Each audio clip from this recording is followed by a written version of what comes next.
پاؤں کی انگلیوں کے درمیان چھالے پڑنا، یہ کئی دفعہ کئی مریضوں میں نے دیکھا ہے کافی مشکل پیدا کر دیتا ہے۔ عام طور پر میں سلفر دیتا ہوں، اور سلفر اچھی ہے پاؤں کے چھالوں وغیرہ میں۔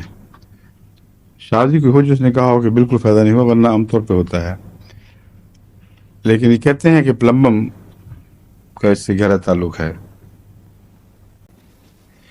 گینگرینز میں بھی اچھی دوا ہے۔ اگر انگلیوں، ہاتھوں کی انگلیوں میں یا پاؤں کی انگلیوں میں گینگرین ہو، اور کارنز اور بنینز وغیرہ ہوں، ان میں بھی اچھی چیز ہے۔ اگر اس کی کنورشنز ہوں تو بہت شدید ہوتی ہیں، ٹیٹنس سے ملتی ہیں، اور لوکجا بھی اس میں معلوم پایا جاتا ہے، دندل پڑ جانا، اردو میں دندل کہتے ہیں نا، لوکجا پکڑ جاتا ہے۔ اور پرانے زمانے میں بہت پڑا کرتے تھے عورتوں کو دندل، پتہ نہیں کیا وجہ، اب کم ہو گئے ہیں، لیکن فیشن بھی تھا کچھ دندل پڑنے کا، اب تک کم ہوتی ہے اور اس پر پھر فوراً لخلخا سنکھاتے تھے، اور بعض دفعہ کوئی اپنی مرضی کے خلاف چیز ہو جائے نا، بچیاں بھی دندل ڈال لیتی تھیں۔ ایک دفعہ ایسی بچی تھی، ایک ناراض ہو گئی، کھیل ہو رہی تھی، چھوٹے بچے کھیل رہے تھے وہ گھر گھر بنانا، تو ایک پارٹی کی ہوئی تھی ایک گھر نے دوسرے گھر کی، تو اس میں بوتلیں آئی ہوئی تھیں۔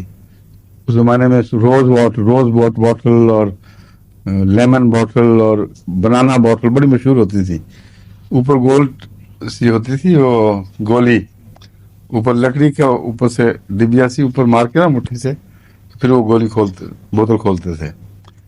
اب زمانے بالکل بدل گئے ہیں، تو وہ اس زمانے کی بوتلوں کا زمانہ تھا۔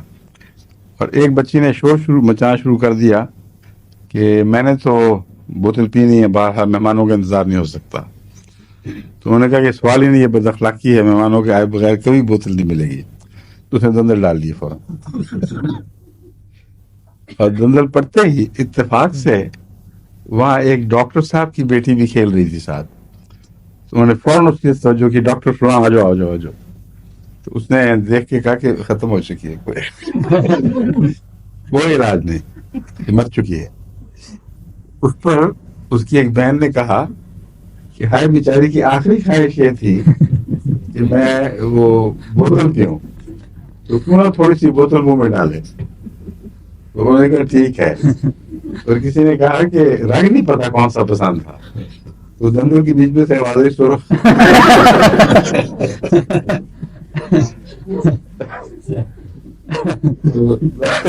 ایسے بھی دندل ہوتے ہوں گے، میں اس لیے کہہ رہا ہوں اس زمانے فیشن بڑھاتا تھا۔ تو یہ کہتا ہے لاک جام ہے، اس میں بجائے سرخ بوتل کے ایک دو گولیاں اس کی ڈال دی جائیں پلمبم کی تو ٹھیک ہو سکتا ہے۔ Paroxysmal pain in the limbs, evening and night, better by pressure and rest from motion. وہی دورہ دار دردیں، جو جس طرح دورہ پڑتا ہے درد کا ٹانگوں میں، کبھی شام کو کبھی رات کو، اور اگر وہ حرکت سے اور دبانے سے بہتر محسوس ہوں، یعنی درد کو آرام آئے دبانے سے اور چلنے سے، تو اس صورت میں پلمبم ایک امکانی دوا ہے۔ Lightning like pains and jerking of all the limbs, یہ کن کن دواؤں میں ہے؟ سب سے زیادہ نمایاں لائٹننگ لائک پینز، کوسٹیکم، اور کولوفائلم میں بھی ہے، اور اس میں ہے پلمبم میں۔ اس کا عمومی مزاج سرائنم سے ملتا ہے، بہت ٹھنڈا، گرمیوں میں بھی مریض بعض دفعہ اپنے آپ کو لپیٹ کے رکھتے جبکہ دوسرے کپڑے اتار رہے ہوتے ہیں، اور آدمی کا کی طرح سر گرم رہتا ہے، پھر بھی جسم ٹھنڈا ہو تو سر گرم رہتا ہے۔ تو یہ علامت اس کی آرنیکا سے ملتی ہے، کلوٹنگ کرنے والی بھی، اور یہ بھی گلینڈز جو جبڑے کے نیچے ہوں، یہ سبلنگول گلینڈز کون سے ہیں ڈاکٹر صاحب؟ زبان کے نیچے، ان کی سویلنگ میں یہ مفید ہے۔ اسوفیگس کے پریویسز میں یہ بہت مفید ہے۔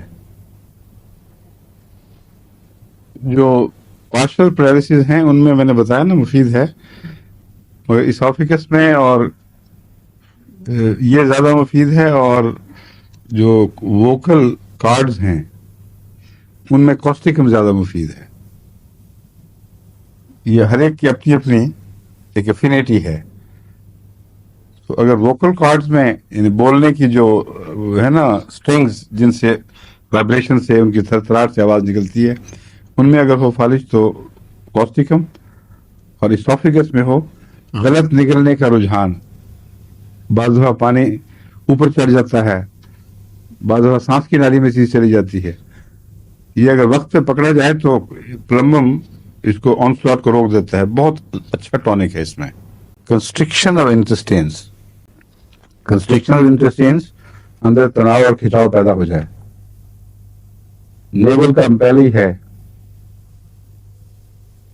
اس لیے اندرونی نچلے دھڑ میں جو کنسٹرکشنز کے احساس ہوں ان میں یہ مفید ہے. پلمبم ختم ہوا، یہ لے لو.